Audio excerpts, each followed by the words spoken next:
প্রথমেই আমাদের জায়গা থেকে কিছু বিষয় স্পষ্ট করি একদম। সেটা হচ্ছে যে সরকারের যে মনোভাব আমরা এখন দেখি, আজ দেখছি, গতকাল দেখেছি, এই কোটা সংস্কার আন্দোলন নিয়ে তাদের জায়গায় যদি এই ন্যূনতম সদিচ্ছাটুকু আজকে থেকে 5 দিন আগে থাকতো তাহলে একটা লাশও পড়তো না। এই দায় কখনো এই সরকার এড়াতে পারে না। দ্বিতীয়ত, আইন শৃঙ্খলা রক্ষাকারী বাহিনীর প্রতিনিধি আমাদের এখানেই রুমে কিছু রয়েছেন, তারা শাহবাগেও ছিলাম, তারা দেখেছেন আমরা শাহবাগে যে 10-11 জন ছিলাম কোনোদিন একটা গাড়িতে আমরা স্পর্শ পর্যন্ত করিনি। সেখানে যখন আজকে ঢাকা শহরে বিভিন্ন ভাবে উস্কানি দিয়ে হোক, অন্য কারো অপচেষ্টায় হোক, যখন এই ধ্বংসযজ্ঞগুলো চলেছে তখন আসলে দায় করা হয় আমাদের ব্যানার থেকে।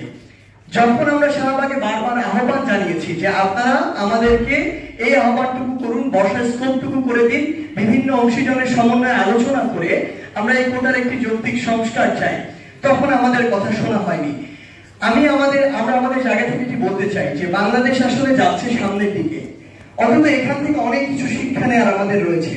যেটি যৌক্তিক, যেটি প্রাণের দাবি ছিল পুরো বাংলাদেশের, সেই দাবিকে আপনারা বিলম্বিত করে, সেই দাবিকে ভাঙচুরে আপনারা পরিণত করে, সেই দাবিকে মেনে নিতে গিয়ে 300-400 কিংবা নাম না জানা অজানা অসংখ্য মানুষের লাশ ফেলে দিয়ে আজকে আপনি ঠিকই সেই দাবিটি পূরণ করতে যাচ্ছেন। কিন্তু এই যে ক্ষতিগুলো হয়ে গিয়েছে বাংলাদেশের অসংখ্য পরিবারের, এগুলো আসলে কখনো পূরণ করা সম্ভব নয়। তাই আপনাদের মাধ্যমে এটুকু জানাতে চাই যে বাংলাদেশ সরকার থেকে শুরু করে আগামীতে যারা এই বাংলাদেশের নেতৃত্বে থাকবে তারা যেন ওই দাবিটুকু, গুরুত্বটুকু অনুধাবন করার তাদের সামর্থ্যটুকু থাকে। আমাদের এখানে আমাদের অন্যতম সমন্বয়ক আসিফ, আপনারা সকলেই চিনবেন, আসিফের বাবা এখানে রয়েছেন। একজন বাবা সন্তানের খোঁজে বাংলাদেশের বিভিন্ন হসপিটালের মর্গে যাচ্ছে, এর চেয়ে বেদনাদায়ক, ন্যাক্কারজনক ঘটনা আর কিছু হতে পারে না। আসলে এইগুলো সৃষ্টি হয়েছে কিভাবে, এগুলো আমাদের ভাবতে হবে।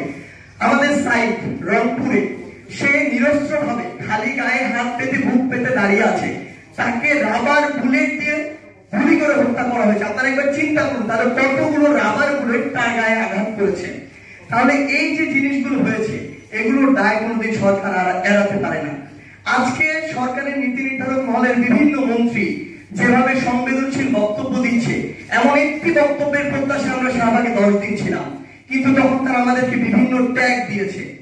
তো এই জায়গাগুলো আসলে এখন সরকারের জায়গা থেকে যত কিছুই বলা হোক না কেন, এটা কখনো এই পর্যন্ত আসার কথা ছিল না। সেই জায়গা থেকে আমরা আমাদের যদি কর্মসূচির কথা বলি, আমরা 2 দিনের একটি আলটিমেটাম দিয়েছিলাম আমাদের 4টি জরুরি দাবি জানিয়ে। আমি স্পষ্ট করি, আমাদের একটি মূল দাবি ছিল কোটা সংস্কার নিয়ে, যেটি নিয়ে আমরা প্রজ্ঞাপন দেখেছি। আমরা 8টি দাবি জানিয়ে এসেছিলাম উদ্ভূত নতুন যে ঘটনা সেগুলোর ভিত্তিতে, এবং আমরা গত 2 দিন আগে জরুরি ভিত্তিতে 4টি দাবি জানিয়ে এসেছিলাম।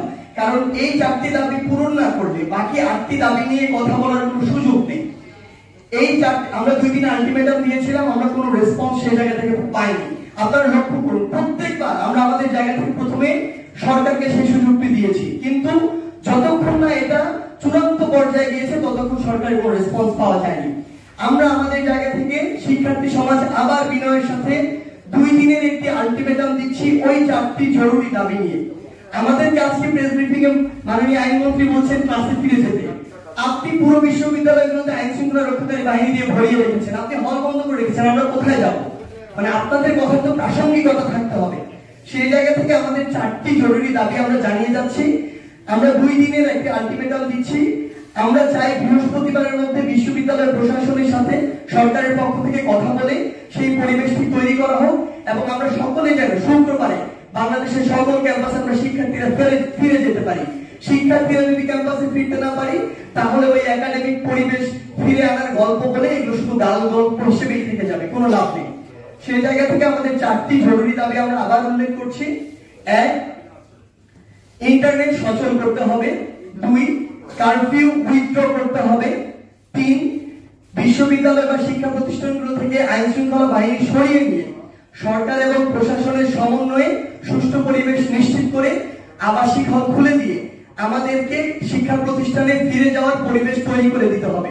এবং 4, যেটি হচ্ছে যে আমাদের সমন্বয়ক হিসেবে শুধু এখানে নয়, সারা বাংলাদেশে যারা এই কোটার যৌক্তিক সংস্কারের যে আন্দোলন সেটিতে যারা সমন্বয় করেছেন তাদের নিরাপত্তা নিশ্চিত করতে হবে। আমি স্পষ্ট ভাষায় বলি, আমরা প্রতি মুহূর্তে ভয় থাকি যে কখন আমাদের গ্রেফতার করা হয়, কখন আমাদের তুলে নিয়ে যাওয়া হয়, কখন আমাদের উপরে নারীদের মতো শারীরিক বা মানসিক ভাবে অত্যাচার করা হয়। সো এই 4টি জরুরি দাবি সরকার যদি বৃহস্পতিবারের মধ্যে বাস্তবায়ন করে শুক্রবারে আমাদের সেই পরিবেশটি তৈরি করে দেয়, তাহলে বাকি যে আমাদের 8টি দাবি রয়েছে সার্বিক উদ্ভূত পরিস্থিতি নিয়ে, সেগুলো নিয়ে আমাদের যে কথা বলার স্কোপটি, যেটি আমাদের আহ্বান করা হচ্ছে, সেটি তৈরি হবে। এবং সবশেষে আপনাদের উদ্দেশ্যে এক লাইনে একটি কথাই বলে দিতে চাই, বাংলাদেশের শিক্ষার পরিবেশ আবার সুন্দরভাবে ফিরে আসবে কিনা, আমরা ক্যাম্পাসে যাব কিনা, আমরা কবে আমাদের আন্দোলনের শেষ ঘোষণা করব, এটি পুরোপুরি নির্ভর করছে সরকার এই দাবিগুলো জরুরি ভিত্তিতে মেনে নিয়ে আমাদের জন্য পুরো বাংলাদেশে এই পরিবেশটি কতটুকু উপযোগী করে দিচ্ছে। সরকার যদি চায় এটি বৃহস্পতিবারেই করতে পারে, সরকার যদি না চায় তাহলে এটি অনির্দিষ্ট সময়ের জন্য যেতে পারে। তাহলে আন্দোলন কোন দিক থেকে ঢাকা বিশ্ববিদ্যালয়ের কেন্দ্রীয় লাইব্রেরি কিংবা রাজু ভাস্কর্যে অফিসিয়ালি শেষ হবে সেটা নির্ধারণ করবে সরকার। ধন্যবাদ।